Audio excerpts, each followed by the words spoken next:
Hello, District 13. I know it's been a while since we've had an update on national affairs, and I apologize for that. As you may or may not know, I left Fort Lauderdale Country Club after 25 years of great service there, and now am the Director of Golf of the V.O. Meisner Golf and City Club here in Boca Raton. As you can see, I'm sitting on one of the holes that's just about complete.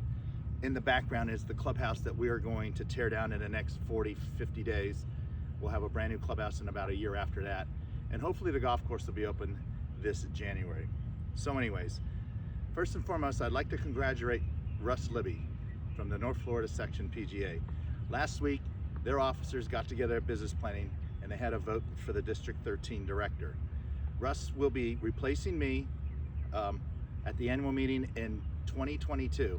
He will shadow me all through that year, and I know Russ will do us well in the boardroom as he has served on the Board of Control before and has a lot of knowledge of national affairs. So good luck to you, Russ, and I look forward to working with you all through 2022. Speaking of the annual meeting will be held in person in Milwaukee this November 3rd and 4th. We have condensed the week so you could get in and out of there basically in 2.5 days if you need to get back to work. I know for our district that is a very, very difficult week to score off a few days, but it's really essential to the business of our association that you be there to the annual meeting. Tuesday night we'll have delegate arrivals with the PGA Special Awards Night, and please note that the 2020 award winners will be celebrated on Tuesday, November 2nd. On November 3rd, we'll have the informal session of the annual meeting and then the Hall of Fame dinner and celebration. Then on November 4th, Thursday, we'll have the general session and the opportunity afterwards to have a District 13 dinner and meeting if everybody could do it. We'll need to know if the majority of the district can do it or they're going to head back to their facilities. If we could do it, we'll certainly do it on Thursday night, and then Friday, if we decide to stay, will be departures. And there is actually going to be an optional golf event hosted by the Wisconsin section if you want to play golf. How cold will that be in November in Milwaukee? Who knows? The 2022 candidate election guidelines, the application process can begin as soon as September 15th. You will have to have your application and background check completed no later than December 15th to be eligible for candidate activity, both at the PGA Merchandise Show and at the super regionals rather, that are coming up in February and March. And speaking of our super regional number 1 will be held on Tuesday and Wednesday, February 8th and 9th. Again, right in the middle of our season, but again, I can't tell you how important it is that we all be there as a district as we do the process to find out our next PGA of America secretary. I know we're extremely busy this time of the year, but it's critical that we be there, so please be there. Moreover, it gives us an opportunity to meet as a district so we could talk about what's going on in our sections, collaborate as a district, and perhaps bring some of those issues and comments to the table in the national boardroom. The District 13 meeting opportunities, I may or may not have mentioned this last time, PGA of America and the board has approved 50% spending for a district meeting annually, okay? If we can't meet as a district, i.e. if we can't come up with 2 days that works for all 3 districts, all 3 sections rather combined, then it's really even more important that we all attend the annual meeting and the super regional so we could still meet in those little portals as a district. But I'm gonna get together with Jeff Lofstead, Scott Geary, and of course Steve McMillan, and we will see if we could have a district meeting with relevant information sometime hopefully next spring or summer. So be on the lookout for that. A couple other items that took place during the board meeting in Frisco 2 weeks ago rather. We modified the PAT. We allow now PGA National and section professional events as well as amateur events, along with college, AJGA, state high school championships. They're all allowed to be used as PAT as long as the individual is 16 years or older. This action is very consistent with the previous actions of the board, where we feel the individual demonstrates a credible game of golf. We had an addition of an affiliate status. The board, at the recommendation of the big 3, that is employment, education, and membership, voted to approve the affiliate status, which allows individuals who do not meet associate eligibility to complete level 1 of the PGA program, which we all know is virtual. From there, the affiliate would then be required to become an associate in order to enter into level 2. And it's important that you all know that affiliates do not have rights of membership. We also added a B25 status. There's been discussion about what do we do with the individual that loves to be in the industry, that works his or her tail off and does great for their facility, but can't get membership because they simply can't pass their PAT. Well, we passed a new, we had a motion and it passed to allow B25 status to transfer into a program. So rather being terminated, they get to continue to keep working in the industry. And they're allowed to do that until they pass their PAT, at which point they would be elected to membership. Again, this is an associate that's done their credits, it's done everything they're supposed to do, and education and everything, and continues their MSRs and pays their dues. They just can't pass their PAT.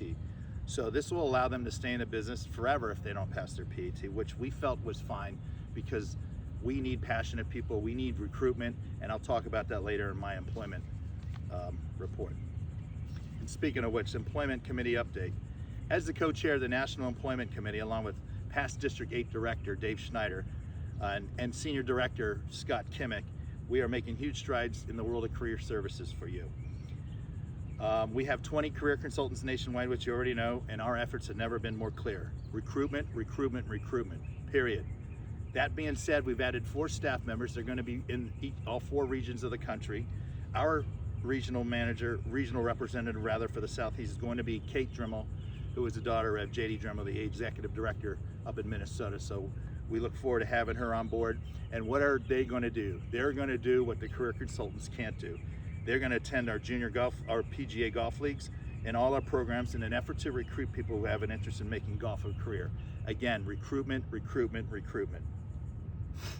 Did you know that the recruitment budget has gone from $30,000 in 2017 to now over $500,000 in 2021 due to a lot of factors, obviously the hard work of the committee, expressing the importance of recruiting new professionals into the pipeline, simply because we do not have enough professionals coming into the business. What we have is a bunch of PGA members, active PGA members that are getting ready to retire in the next 15 to 20 years, and some of them in 10 years, and we don't have the people to replace them. So recruitment is our number one agenda item, and it's starting to make some waves. So we look forward to getting not just the right people in the jobs, but the best people in the jobs. And you know something, we go out and recruit them, and in the world of where we're living in right now, there is a great opportunity in our industry to have a really good career, not just from the sense of profession, but also in a lucrative stance too.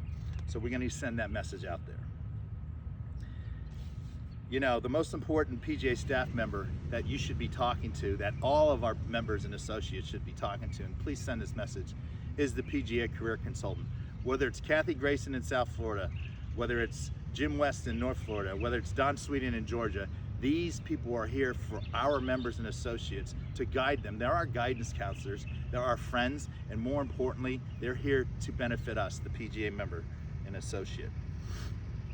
You know, today's young professionals don't align with the way it was 25 years ago.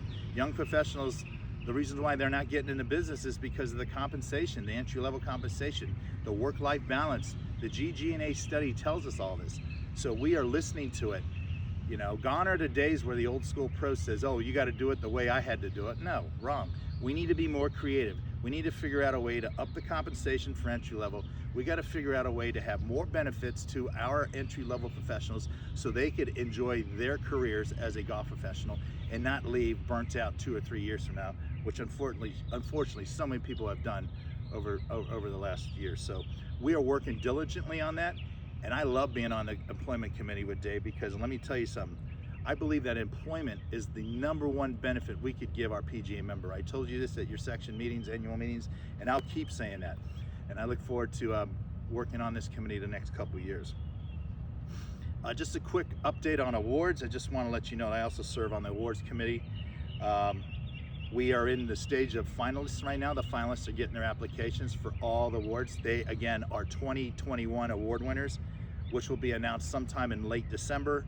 And then they will be celebrated starting at the 2022 PGA Merchandise Show, all through our events through the course of the year, championships, all that stuff.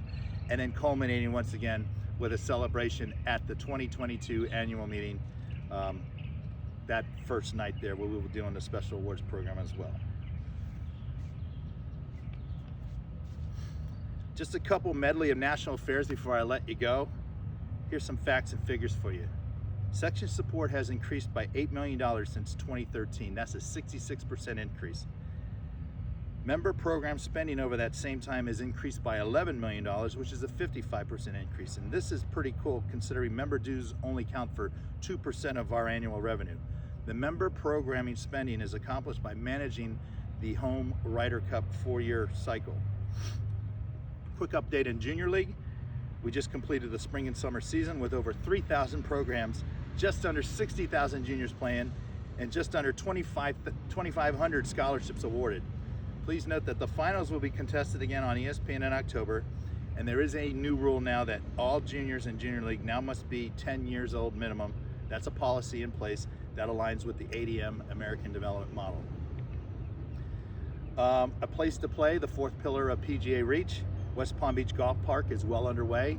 Gil Hans' team has designed everything, and it is going to probably be ready to play in the next 6 months, but it won't be played and opened until it opens with all the other buildings and the section office too. That if you don't know, the South Florida PGA is moving their headquarters there as well. So we anticipate that to happen sometime the 1st of November of 2022. Deferred compensation, we've been talking about it for the last couple of years, but I'm happy to report we are very close with the IRS and making great strides in the development program for our PGA members. Our CEO, Seth Waugh, is overseeing the process of finalizing the details and in plans with the IRS framework. We hope to have an announcement this November in Milwaukee. Frisco, been telling you about Frisco for the last couple of years. I'm happy to report that the vision is now becoming reality. The roof is on. We had the national committee members as well as the board tour the facility again in the golf courses 2 weeks ago when everybody was in Frisco. And again, a building is starting to come to life and the vision is real. It's a really exciting time and we can't wait to get the staff in there sometime in late spring, early summer of 2022. I apologize as always for the long reports that I give you from the state of national affairs, but I want to make sure you're all up to speed. Please contact me if you have any questions at all. You have my information.